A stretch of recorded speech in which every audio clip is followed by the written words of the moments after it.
Kerajaan Mataram.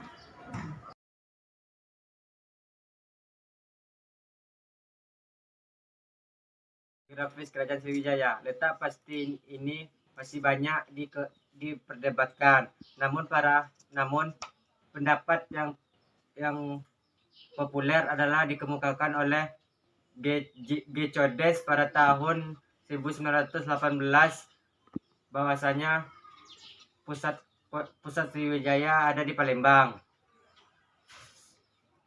Sampai saat ini Palembang masih dianggap sebagai pusat Sriwijaya. Namun beberapa ahli menyimpulkan bahwa Sriwijaya yang bercorak maritim memiliki kebiasaan untuk berpindah-pindah pusat kekuasaan.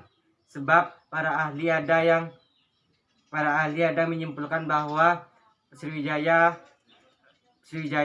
berpusat di Kedah, kemudian di Muara Takus hingga menyebut kota Jambi. Mataram, pusat pemerintahan Kerajaan Mataram kuno sempat berpindah beberapa kali. Pada masa awal pendirian, pusat Kerajaan Mataram kuno diperkirakan ada sekitar atau di wilayah Mataram atau Yogyakarta masa sekarang. Ketika Rangkai Pikatan memimpin Mataram kuno, pusat kerajaan pindah Mambrati atau di daerah Kedu, Jawa Tengah. Pusat pemerintahan pindah lagi pada masa Dyah Baritung, yaitu di Poh Pitu atau masih di kawasan Kedu. Pada masa Dyah Wawa diperkirakan pusat kerajaan kembali ke Mataram atau Yogyakarta. Ketika Wangsa Isyana duduk di kursi kekuasaan, pusat kerajaan pindah ke Jawa Timur. Sumber sejarah dan peninggalan Kerajaan Sriwijaya dan Mataram. Kerajaan Sriwijaya. Sumber sejarah dan peninggalan Kerajaan Sriwijaya dari dalam negeri yaitu 1. Prasasti kedudukan bukit. Prasasti ini ditemukan di Sumatera Selatan, tepatnya di Kampung Kedudukan Bukit, Kelurahan 35 Ilir, Kota Palembang. 2. Prasasti Kota Kapur. Prasasti ini ditemukan di dusun bernama Kota Kapur. Lokasinya berada di pesisir barat Pulau Bangka. 3. Prasasti Talang Tuo. Prasasti ini ditemukan pada tanggal 17 November 1945 di kaki Bukit Seguntang. Prasasti Karangpirani. Lokasinya berada di Dusun Batu, Desa Karangpirani. Masa keruntuhan Kerajaan Sriwijaya. Runtuhnya Kerajaan Sriwijaya dikarenakan beberapa hal, yakni 1. Sering mendapatkan serangan dari luar seperti Dahar Mawangsa, Kolomandala, Singasari, dan Majapahit. 2. Banyak mendapat bawahannya melepaskan diri. 3. Kota Palembang tidak baik lagi untuk pelabuhan akibat endapan lumpur dari Sungai Ogan dan Sungai Komiring.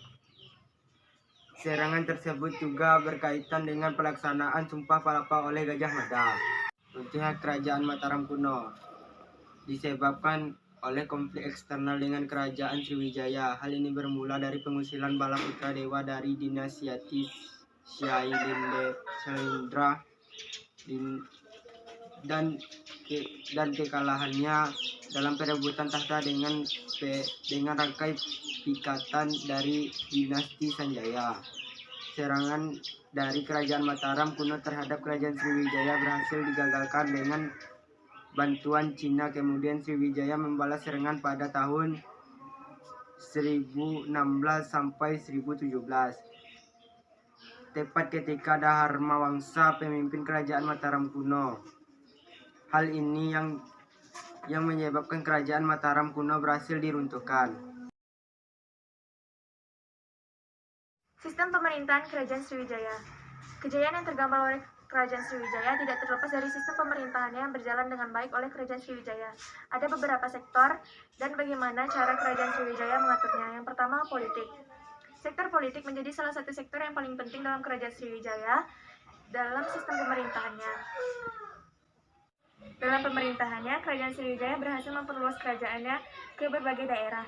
Tidak hanya memperluas wilayah, Kerajaan Sriwijaya juga peduli terhadap pendidikan.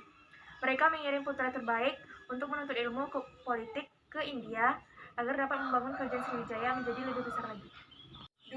Ekonomi. Profesi asli penduduk Kerajaan Sriwijaya sebenarnya adalah petani. Tanah di Kerajaan Sriwijaya cukup subur dan bisa menghasilkan beragam tanaman. Tetapi karena letaknya di hulu Sungai Musi, Kerajaan Sriwijaya bertransformasi menjadi negeri pedagang. 3. Kebudayaan. Sejarah Kerajaan Sriwijaya mencatat bahwa kebudayaan telah tersebar dengan baik di wilayah kerajaannya. Penduduk Kerajaan Sriwijaya menganut agama Buddha dan menjalankan perintah agama dengan sangat baik. Raja-raja Kerajaan Sriwijaya. Raja pertama adalah Dapuntra Hyang Sri Jayanasa. Raja